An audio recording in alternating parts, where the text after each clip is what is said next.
उसे नहीं बचा पाए।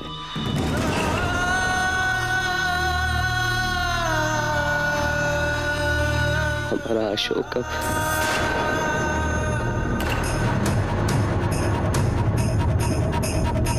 मैंने स्वयं उसे चट्टान से गिरते हुए देखा। वो इतनी ऊंचाई से गिरा, उसके पश्चात। नहीं, ये संभव नहीं है, ऐसा नहीं हो सकता। ऐसा ही हुआ है मां। नहीं, झूठ बोल रहे हो। क्यों झूठ बोल रहे हो तुम? ऐसा नहीं हो सकता। हमारे भाई के अंतिम संस्कार के लिए तैयारी की।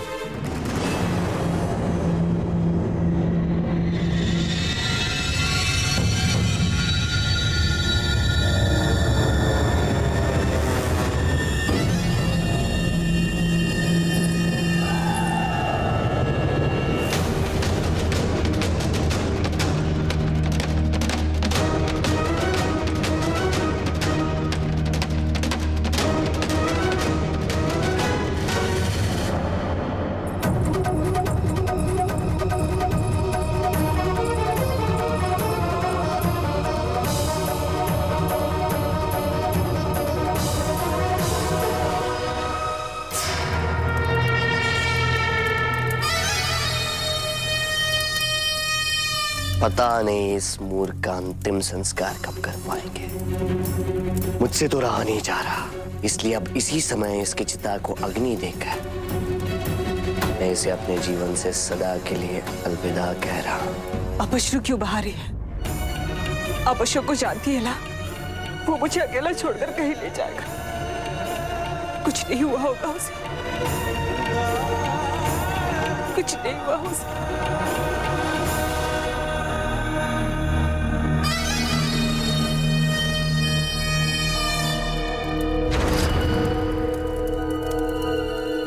बात कहूं मेरे भाई, तुम्हारे रहते मैं सदैव असुरक्षित रहता था, क्योंकि मैं जानता था कि तुम मुझसे कहीं अधिक अच्छे शासक बन सकते हो।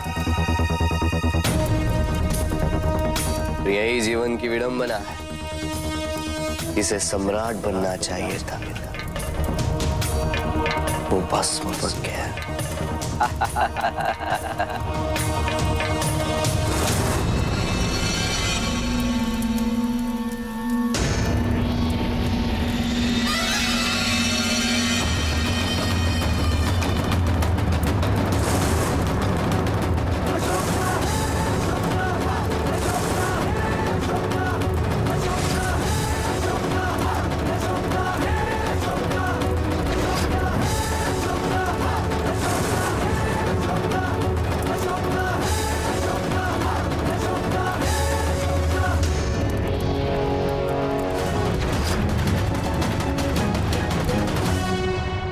वो आ गया है देवी। अशोक लौट आया है।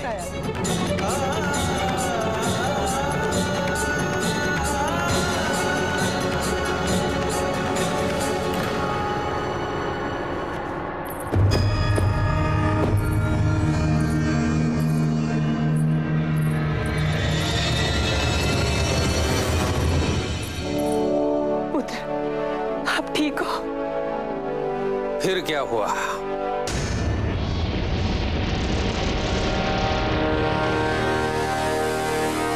फिर मैंने देखा कि उन शरणार्थियों के शिविर जला दिए गए थे। महामत्य, यदि इसे ये पता चल गया कि ये सब हमने।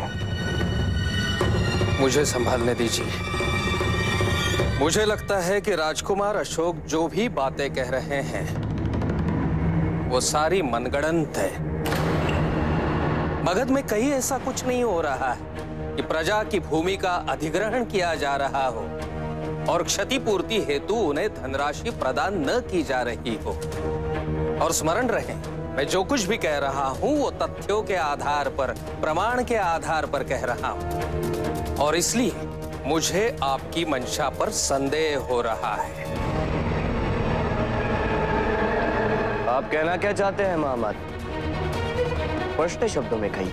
मैं प्रभारी राजा से ये कहना चाहता हूं कि राजकुमार अशोक के अपहरण में मुझे उनकी ही सहभागिता की गंध आ रही है। अर्थात संभव है कि उन्होंने स्वयं ही अपने अपहरण का नाटक करवाया हो।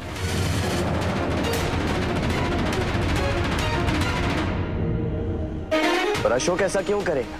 हो सकता है कि उन्हें धन की आवश्यकता हो और इसके लिए उन्होंने अपने मित्रों के साथ मिलकर ये योजना बनाई हो। अशोक, जो मामात्य कह रहे हो वो सत्य है। यदि मुझे धन की आवश्यकता होती भी तो भी मैं ऐसा ओछापन नहीं दिखाता। चलो, मान लेता हूं कि तुम जो कह रहे हो वो सत्य है, लेकिन महामात्य कह रहे हैं कि उन लोगों को भुगतान दिया गया तो वो भी सत्य है। क्यों कर रहे हो ये सब? अपने भाई को नीचा दिखाने के लिए। मां धर्मा, अंततः इसने कर ही दिया ना अपने पराये का भेद। ये मैं नहीं कहता, लोग कहते हैं कि जो राजभवन में ना जन्मा वो राजभवन का कभी न हो सका। पर मैं सबके समक्ष ये सिद्ध करना चाहता हूं कि इसका जन्म चाहे कहीं भी हुआ हो, ये है तो मेरे पिता का अंश ही नहीं। पर नहीं, आपका पुत्र हर बार ऐसा कुछ कर देता है जिससे सब कुछ बिगड़ जाता है। मैं पूछता हूं, क्या आवश्यकता है ये सब करने की अशोक? तुम जानते भी हो महामात्य के पद का महत्व क्या है। तुम्हें क्या लगता है पिताजी महाराज ने इन्हें ऐसे ही नियुक्त कर दिया? आज तो महामात्य झूठे बन गए हैं और तुम सत्यवादी। एक बात बताता हूं अशोक, ये प्रशासन है। प्रशासन सदैव राज्य के हित के बारे में सोचता है और अब तुम भी इस व्यवस्था के अंग हो, तो इसका विरोध क्यों कर रहे हो? झूठ क्यों बोल रहे हो अशोक? यदि आपको विश्वास नहीं है तो स्वयं चल के देख लीजिए वहां सबकी दुर्दशा कैसी है। पहली बात तो ये है अशोक, प्रत्येक नाटक को जाके देखने का राजा के पास समय नहीं होता, ना ही मैं घर घर जाकर समस्या की जानकारी प्राप्त कर सकता हूँ। इसलिए राजा की सहायता हेतु अमात्य होते हैं। अब या तो मैं अमात्यों पर विश्वास करना बंद कर दूं, और उसके लिए भी कोई कारण होना आवश्यक है। यहाँ पे सभी जानते हैं कि महामात्य खल्लेटक कितने वर्षों से भगत की, मेरे पिताजी महाराज की सेवा करते आए। मुझे उनकी बात को सत्य मानना ही होगा। मुझे उनकी सत्यनिष्ठा, उनकी अखंडता पर कोई संदेह नहीं। ठीक है, तो फिर मैं सत्य सबके सामने लाऊंगा, फिर उनकी सत्यनिष्ठा, उनकी अखंडता पर बात करेंगे। जो ये सत्य छुपाते आए, जो ये अत्याचार करते आए।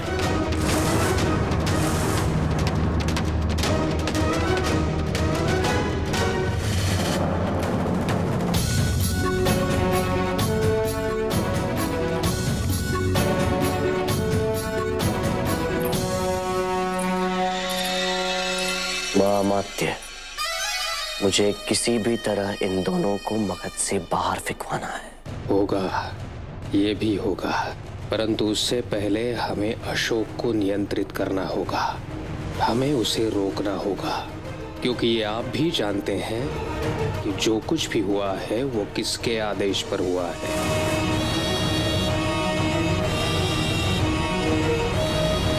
अशोक,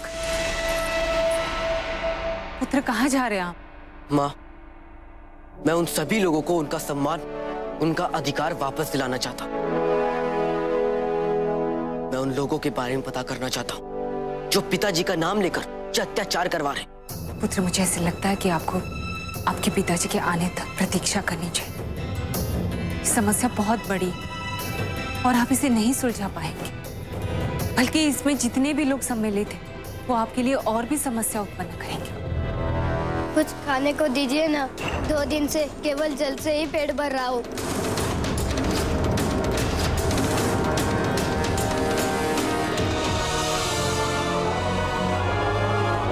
जो दृश्य मैंने देखा है, जिस पीड़ा, जिस अपमान का साक्षी मैं रहा,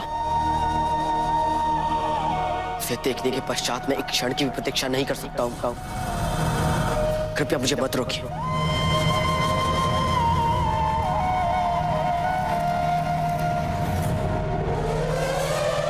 अशोक, अशोक, तुम क्या करने वाले हो? मैं तुम्हारी सहायता कर सकता हूँ, बताओ। यदि राज्य आपसे आपकी भूमि लेता है, उसके बदले में पुनर्वास के लिए धनराशि देता है, तो आपको हाथों का चिन्ह देकर अपनी स्वीकृति व्यक्त करनी होती है ना? हाँ, मैं वो अभिलेख देखना चाहता हूँ। वो किस विभाग में होगी?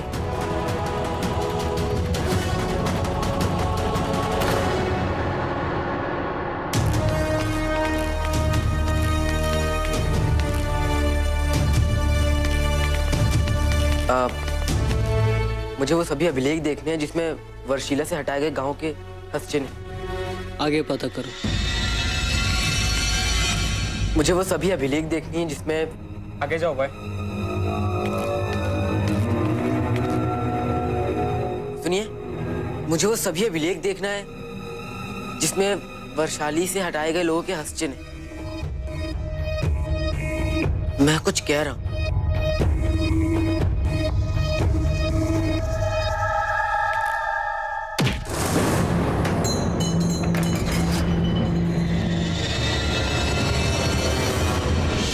मगध का एक राजकुमार सम्राट बिंदुसार का पुत्र अशोक सारी अभिलेख देखना चाहता है। उन हस्तिनों का अभिलेख जो वर्षीला नाम के गांव में निवास कर रहे लोगों को हटाकर उनकी स्वीकृति के प्रमाण स्वरूप लिए गए। किस विशेष व्यक्ति के अभिलेख देखने और किस गांव के? व्यक्ति का नाम है शत्रुजीत, गांव का नाम है वर्षीला। क्षमा करें राजकुमार, पर उन अभिलेखों को देखने का अधिकार केवल उसे है जो मगध का शासक हो, उसे नहीं जो मगध के शासक के पैर धोता हो।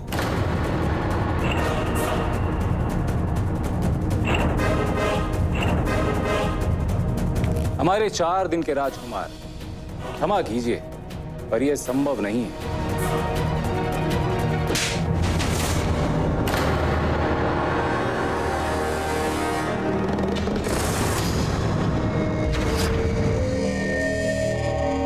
अब एक और मारो, या आप समझ गए कि राजकुमार के साथ कैसे बात की जाती है?